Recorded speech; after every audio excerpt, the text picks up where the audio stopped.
Yari DZ, aqui é o Ryzen. Os OVNIs participaram da guerra? O termo Foo Fighter foi usado pelos pilotos da infantaria aliada para designar os misteriosos fenômenos aéreos vistos nas missões do Teatro das Operações do Pacífico e nos céus da Europa. As primeiras aparições ocorreram em novembro de 44, quando os pilotos que sobrevoavam a Alemanha reportaram terem visto objetos brilhantes voando em alta velocidade e acompanhados de aviões.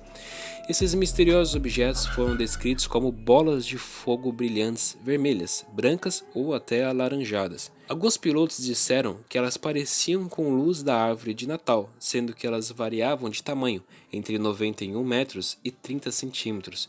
Os Foo Fighters não podiam ser derrubados ou superados. Já os militares levaram as aparições a sério, suspeitando que as estranhas aparições fossem uma arma secreta alemã. Entretanto, investigações posteriores revelaram que os pilotos alemães e japoneses também reportaram terem visto objetos semelhantes. Durante os tempos de guerra, o termo Foo Fighter se tornou sinônimo de qualquer visão de um OVNI. Muitas pessoas especularam o envolvimento extraterrestre. Durante a Segunda Guerra, esses acontecimentos foram amplamente estudados. Até mesmo cientistas renomados como David Griggs, Louis Alvarez e H.P. Robertson também os avaliaram. Todavia, o fenômeno nunca foi explicado, uma vez que a maioria das informações sobre o acontecimento foi mantido sob sigilo e nunca foi revelado por nenhuma inteligência militar de maneira oficial. Os segredos da Câmara de Âmbar. Outro mistério da Segunda Guerra é o desaparecimento dos tesouros da Câmara de Âmbar.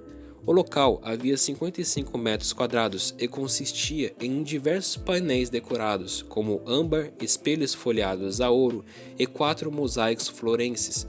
O salão continha joias preciosas e uma estante contendo uma coleção de ilustrações raríssimas que retratavam relíquias valiosas da Prússia e da Rússia.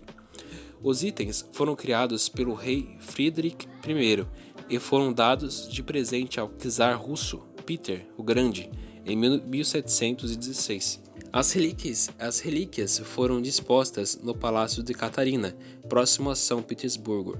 Em 1942, os nazistas invadiram Leningrado e roubaram o artefato e grande parte das relíquias do local.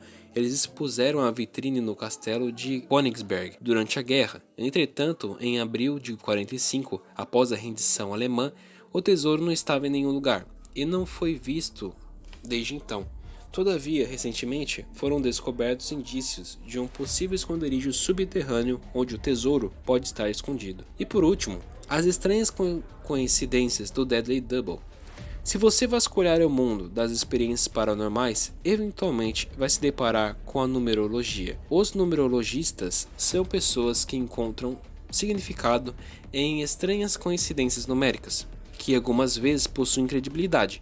Mas no caso do Deadly Double, ou Mortal Duplo, os números se alinham assustadoramente bem. Algumas semanas antes dos ataques de Pearl Harbor, alguns anúncios estranhos apareceram em Nova York. Eles faziam propaganda de um novo jogo chamado The Deadly Double. Uma deles mostrava um par de dados marcados com o número 0, 5, 7, XX, 24 e 12. Na parte de cima da imagem, você pode ver uma série de chamadas em diversas línguas que avisava Acton Warning, alerte, ou seja, cuidado. O outro anúncio mostrava um grupo de pessoas abrigadas em um abrigo subterrâneo e explicava que o joguinho de dados era um item essencial para a sobrevivência em um caso de guerra. Estranhamente, até o logo do fabricante era uma suspeitosa águia dupla, muito utilizada pelos alemães.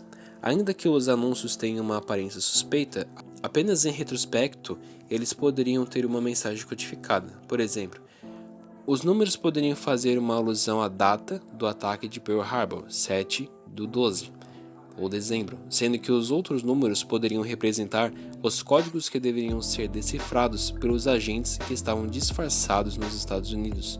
Fora isso, o Deadly Double também foi considerado uma possível referência à dupla ameaça do Japão e da Alemanha. Com muitos mistérios a ser contados, as pessoas tendem a deixar de lado os fatos que enfatizam o desconhecido. O 5 e o 0 às vezes são considerados como uma possível previsão sobre o início de um ataque, mas o primeiro avião só abriu fogo às 7h48, no horário local de Pearl Harbor. Todavia, a identidade do criador da propaganda continua desconhecida até hoje. Pode parecer besteira, mas na época, até mesmo o FBI se envolveu nas investigações sobre o Deadly Double. E é isso aí, meus queridos specs. Muito obrigado por assistir até aqui. Eu sei que o vídeo foi um pouquinho longo, mas recheado de curiosidade muito interessante. Se você gostou do vídeo, deixa o seu gostinho e o